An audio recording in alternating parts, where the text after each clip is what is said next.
I was born in Pasadena, California, at the Women's Hospital, near Huntington Hospital, right across the street on this side. Okay, but remember it was some time ago, so there wasn't a lot of crime or problems per se. And I lived in, when I was young, I lived in a mostly Hispanic black neighborhood. So there was no conflicts. And I had great parents. At that time, I was very fortunate to have a mother and a father most of my life. And they were intelligent, warm people that really kind of guided us through our lives. Went to Cleveland Elementary School until I was in the 4th grade. And we moved on North Michigan Avenue, and I went to Jefferson Elementary School until I got to junior high, which was John Marshall Junior High. And then the last 2 years of high school were at Pasadena High School at the City College level. And it was quite a different experience because we lived in a mixed neighborhood of white, Hispanics, Asians, and blacks. And going to school in a predominantly white school to me was very uncomfortable, even though I may not look like a black to a white person, or sometimes even to a black person. But going to school in an all-white environment had its ups and downs.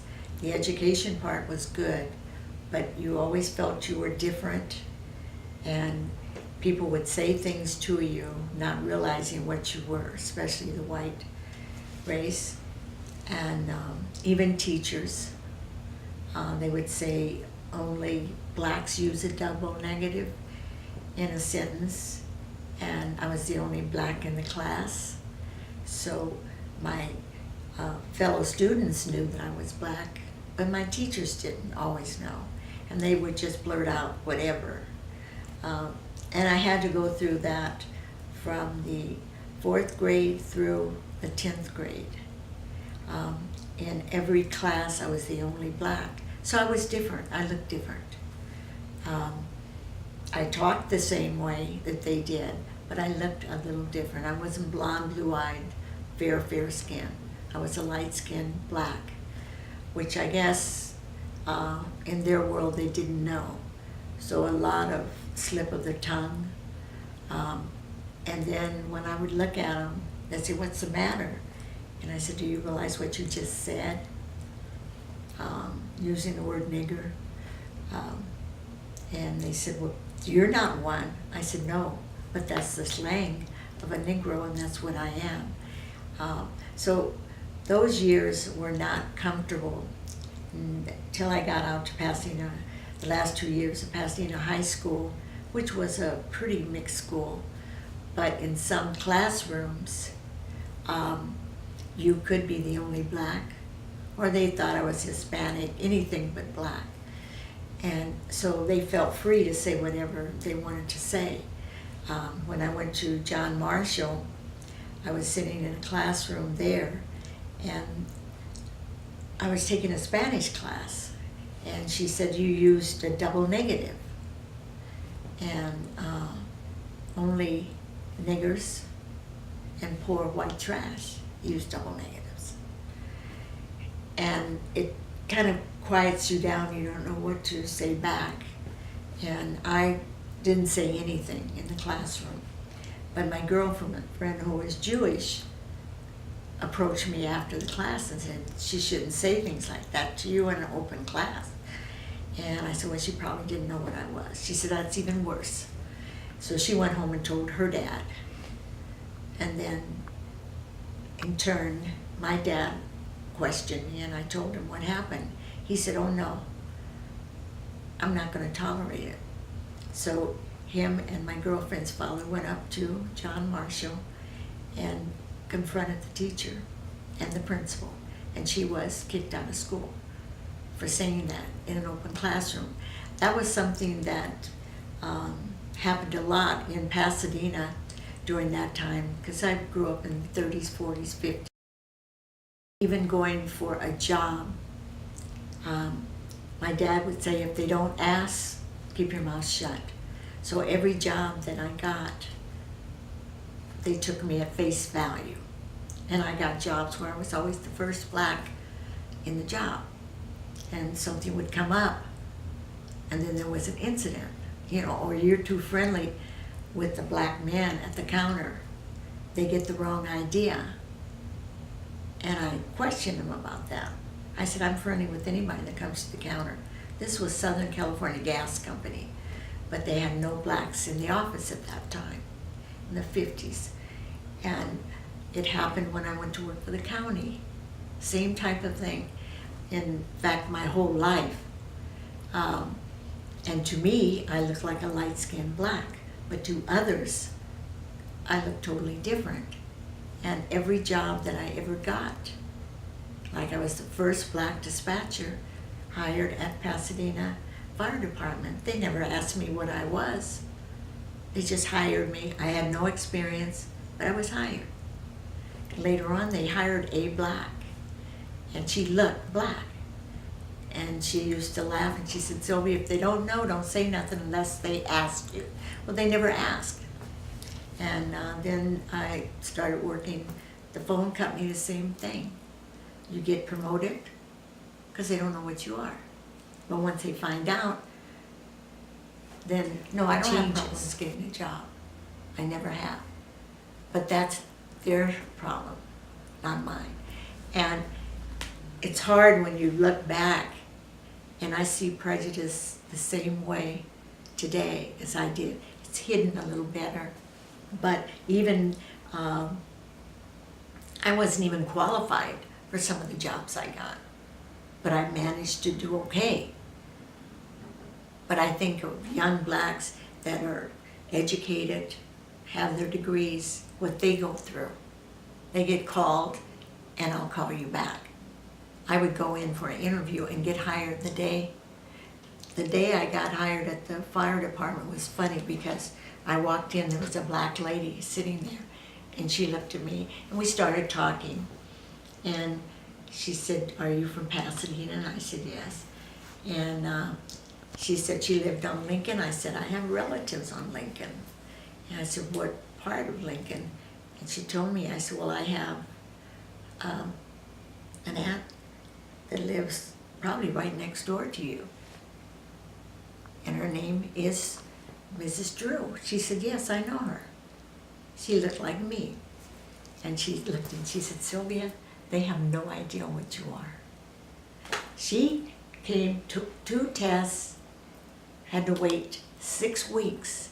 I came and took the test Monday, started working that following Monday. No tests, no nothing. We did the same, we were both dispatchers. I had no experience as a fire dispatcher. Great job, I loved it. She had no experience. They did a thorough background on her, and she had to go through written tests. I didn't take a written test, no background. They hired me on the spot. They still do that in a lot of areas in Pasadena. Not one job that I applied for did I not get. But they were going at face value. I know how to dress when I go to apply for a job. I know what to say. But my education wasn't as good as a lot of blacks that had degrees. They didn't ask me if I had a degree. They just hired me. And I was hired the day of the interviews of every job I got. And when I talked to my family, my sister was a teacher, my dad worked at the post office, and they had to go through a lot more. But I had, someone brought me a picture of my junior high school photo, and they said, Sylvia, you graduated from Marshall at such and such time. He said, well, I have a photo, but I can't find you. I said, I'm right in the front row, right here. He said, oh. He said, you blended in. That's when it really hit me with that statement. Because looking, Kelly looks like me. My son's a little darker, but he looks like me. But Kelly never had the problem, but she was older, and I had worked where she works. I had worked there for years, so they knew me. So when she applied, she got the job. But she worked her own self up. I couldn't help her there. I just assumed all my life that if I was friendly and whoever, then they would automatically. I didn't question what people were. I didn't care.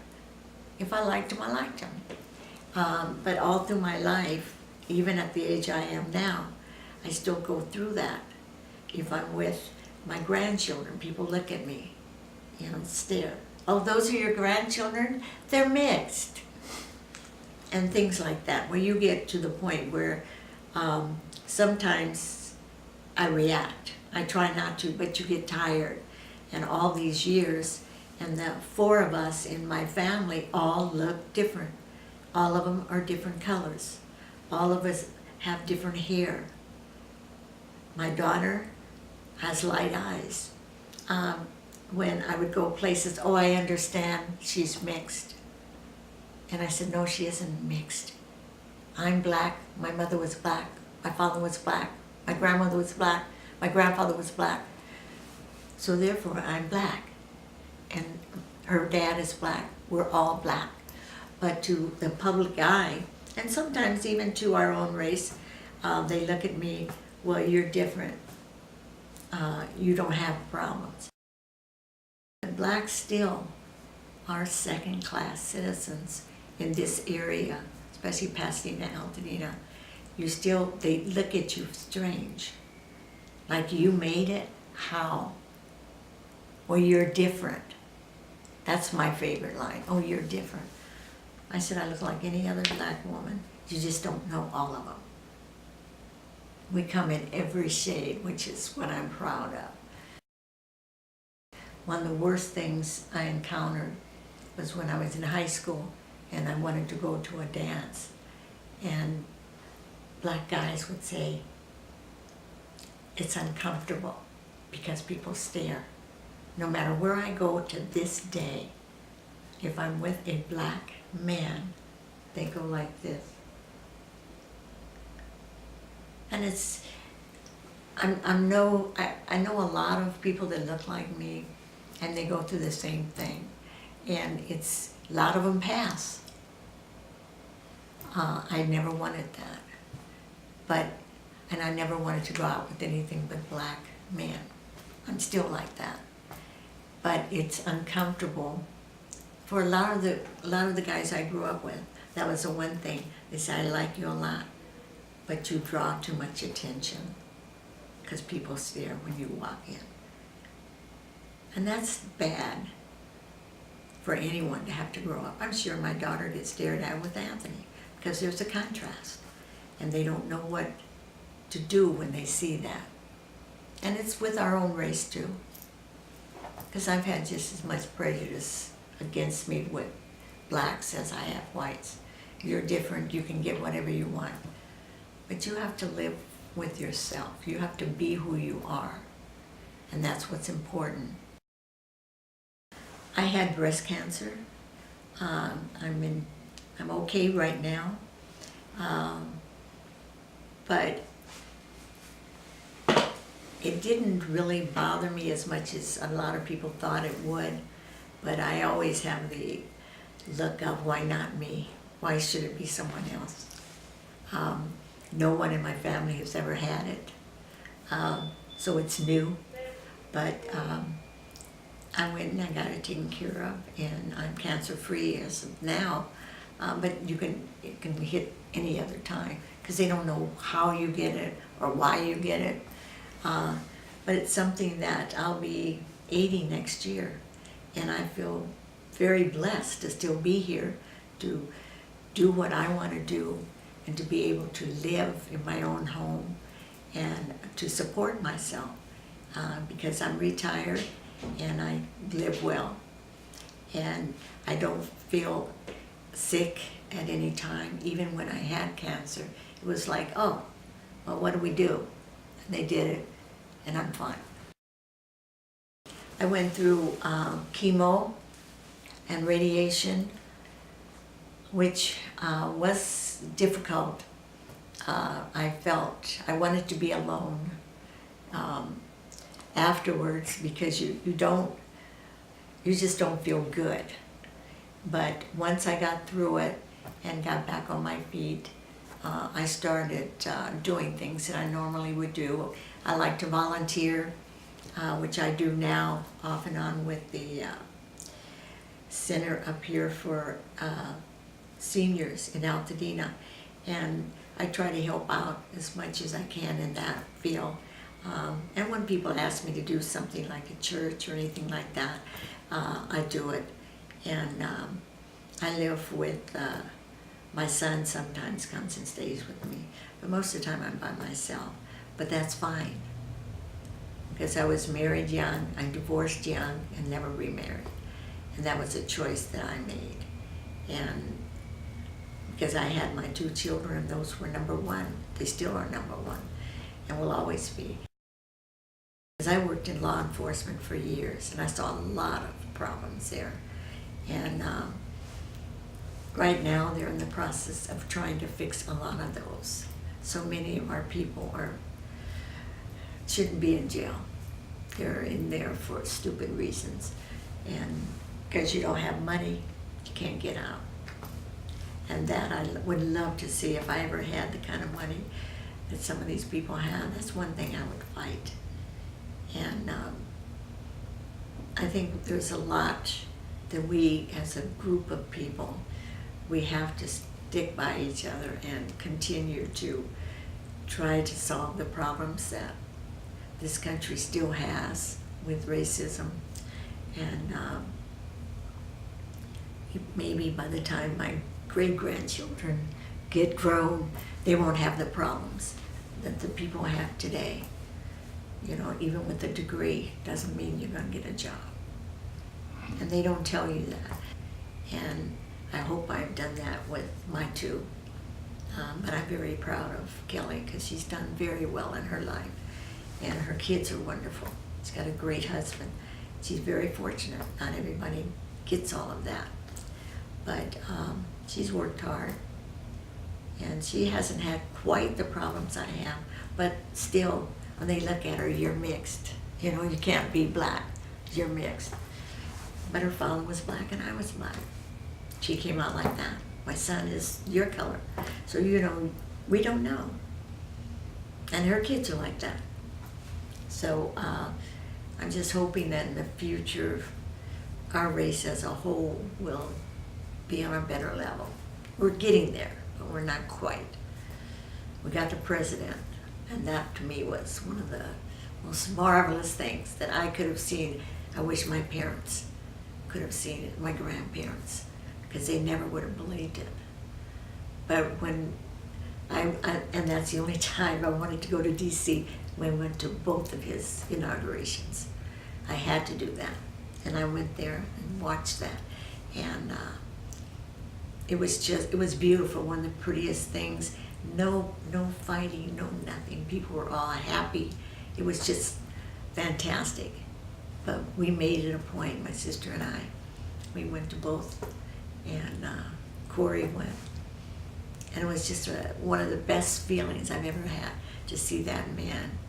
And I know he's gone through hell and back, because he's mixed, so he really has a problem. But I admire him so much, and I'm so glad that so far so good. And I hope we'll have another one in the near future. But I'm very thankful that I've been able to live my life very independent, and it frightened my family more than it frightened me. And I hope none of them have to go through that. But it's all in the way you look at your life. And I'm glad I'm 79. I said, shoot, most of my friends are dead that I grew up with in Pasadena. I have one girlfriend, and she has MS. And that's my last girlfriend that I grew up with. And that's the only lonely thing, is as you get older, you lose your friends. and sometimes your family. Luckily, I still have my 2 children and my grandchildren, and I'm thankful to have that. But, and I still have my 2 brothers and sister. We're still all alive. But my mother died in her 60s. My dad was 85. So I just feel blessed to be able to drive, to walk, to talk, to see, to hear, because so many people that I grew up with are no longer around. That's the only thing wrong with getting older, is you lose so many people on the way. I think it's the number one thing you have to learn, which I learned when I was young. There's certain things you just have to accept, and you just go with it. And I think by me believing in God helped that, because I used to teach Sunday school and I still go to church at First AME, and I feel that I'm here for a reason, and when it's my time, He'll take me. I try to keep myself very stress-free. Having cancer taught me a lot. You know, you think because I had no pain, no nothing, but it taught me to enjoy your life each day, because you never know what's promised. And that's what I try to do. I try to stay happy and focused, and I love my grandchildren. I try to see them as much as possible, and I'm proud of them.